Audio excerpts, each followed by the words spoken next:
Hey everyone, George Soto here. Hope all is well. This is the first episode of Pivot Stories, which is really a content series focused on telling stories around how did we actually take action when in a pivot, when we go into a strategy, whether we're a marketer or a founder of a company or a sales leader or any other revenue side professional, and actually be able to take action to make that pivot, that course correction at the last minute. Today, I'm joined by my good friend, Nikki Nixon out of Atlanta, Georgia, who's now Director of Marketing at Ehire. Nikki, how are you? Hey, I'm good. I'm excited. I didn't know this was the first one. So I feel pretty honored that I get to be the first pivot story. Well, you know what? The future is female, and there's a lot of reasons why that's the case. And once us dudes figure that out, I think the world will be a little nicer place. But let's talk a little bit about, the process of a pivot. So you're a marketer, you have a marketing plan, you put together a marketing mix around that plan, and Yep. you're going now to market with that, and you're realizing while you're engaged in the strategy that it's time to change course, or a pivot, as we like to say in the startup world. Let's talk a little bit about an experience that you've had that was really profound and how you made it through that, and what tips you would give us marketers out there around identifying that moment and having the courage to say, okay, it's time to actually pivot now. Totally. So I think the first part of that is realizing, like, I'll kind of get to the story in a minute, but before we get to that, I think the first part of pivoting is kind of letting your ego go, because it's easy to attach yourself to an idea or a plan or process and just continue going with that thing, even when you realize that it's no longer working, because it's your idea and your thing, and you'd rather just keep going with it rather than abandon ship or keep going. It's funny. This is kind of a weird story, but I'll tell you anyway. So yesterday I was in the restroom and I actually overheard this lady, and she was on the phone, and she was like, "We're so-and-so family, and we never quit anything." And I just thought to myself, I was like, that is such bad advice. Like, I feel so bad for whoever is on the receiving end of that advice. Because you have to be willing to, pivoting, ultimately, you have to be willing to let something go.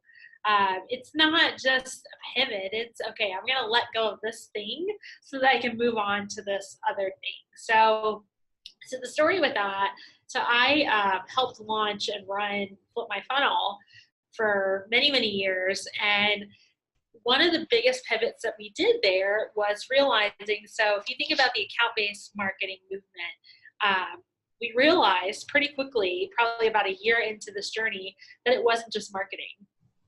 And so that it was also sales. And what we didn't realize is that marketers and sellers are two very distinct groups, and they think two very distinct ways. And so we kind of went into it with the same approach, thinking that, okay, we can talk to marketers the way we can talk to sellers. And it fell completely flat. Salespeople, they didn't even want to waste the time coming to our conferences. They were like, I need to be on the phones, I need to be selling. And so what we realized at that point was, okay, we do need to pivot our strategy here. We can't roll all this up into one messaging when we're trying to target two groups that think in totally opposite ways. In an ideal world, sales and marketing would think the same way, but they don't. And I'm not going to hammer that point home on this episode. They just don't. They think two different ways, are incentivized by different things. Most marketers don't carry a quota. So I think that that's a big one. So anyway, we realized that we needed to pivot our strategy so that we would be able to build both a marketing and sales community, because you can't take an account-based approach without having both marketing and sales. Yeah, that's sales and marketing alignment, right? Yeah, it was non-optional for us to be able to do that, or for us to have to do that. In order for us to be successful, we had to figure out how to engage the sales audience. And so once we started really separating out that content, so we brought in sales leaders, people like Trish Bertuzzi, Keenan, Coca Sexton, John Barrows was another one. So really like Kyle Porter, sales heavy hitters that people knew, and they knew the sales audience well. And once we started to do that, we started to integrate that, and it was over the course of a couple of years. So we started out just inviting them to speak at our conferences, and then we created a special track for sales, and then we started we had 2 tracks for sales, and then we started including sales in our award ceremonies that we did. And so we slowly like integrated this over time. We partnered with Sales Hacker. That was another one. That was a pretty big pivot for us because we had never partnered with another organization before, and specifically not one that was targeted at sales. So we actually did an event with Sales Hacker. So that was a pretty big pivot, even from, I guess you could call it like a sub pivot from us doing like all our own events to now partnering with another community to do like a co-branded event. So yeah, I mean, we slowly integrated it. It wasn't overnight, but over time we saw that sales community start to grow. We saw branding definitely played a role in this as well, because we started as an account-based marketing community. And so the industry in both marketing and sales, when they heard FlipMyFunnel, they thought of us as a marketing organization.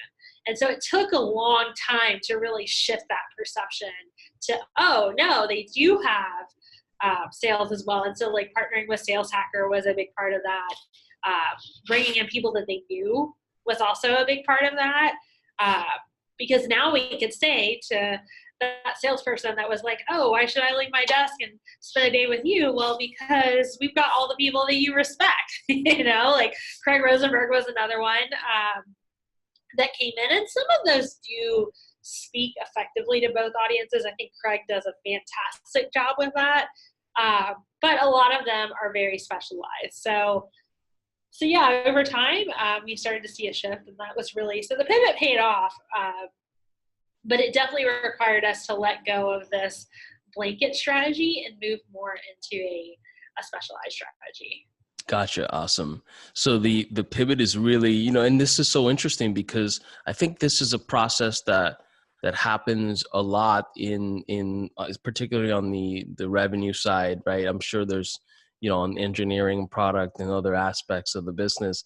But, as a salesperson, for example, a lot of time we'll target a buyer persona or profile and just go for it and use a blanket approach and not get specialized. And it really, really hurts us at some point. We'll either hit a plateau or we just won't be actually resonating with our audience in the way that we intended to. So really being able to say, okay, well, we're going to actually pivot our strategy, expand this. And that takes courage. That says, because we don't know if this new strategy is going to work either, but we know that something has to change. It's like that old saying of insanity is doing the same thing over and over again, expecting different results. So, but you would be amazed. I mean, there are a lot of folks out there. There are a lot of marketers, a lot of sellers that will keep hammering away at the same strategy, even if they know it's not working, because they hope that one day it will, even if they don't change anything. It's kind of like the miracle strategy. Awesome. Well, Nikki, thank you so much for joining us today. If folks want to actually learn more about yourself, Ehire, I know you share a lot of great content. You are the founder. I'm going to say now, you are the founder or co-founder, I would say, of FlipMyFunnel, which is the #1, and it's really the founding community of the account-based marketing movement. You were early at Terminus, really helped grow that business to the tremendous success that it is today. Yep. And so kudos to you. But if folks want to learn a little bit more about you, follow you on social media, what are some good handles or accounts to actually reach you at? So I've actually been hanging out on LinkedIn a lot lately.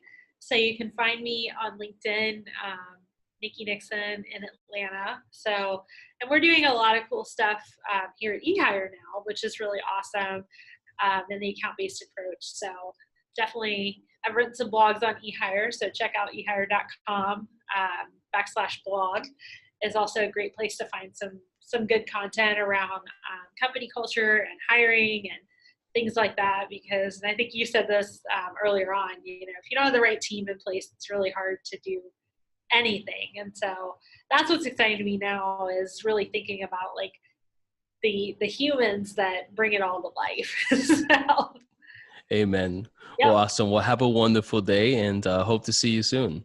Cool. Thank you.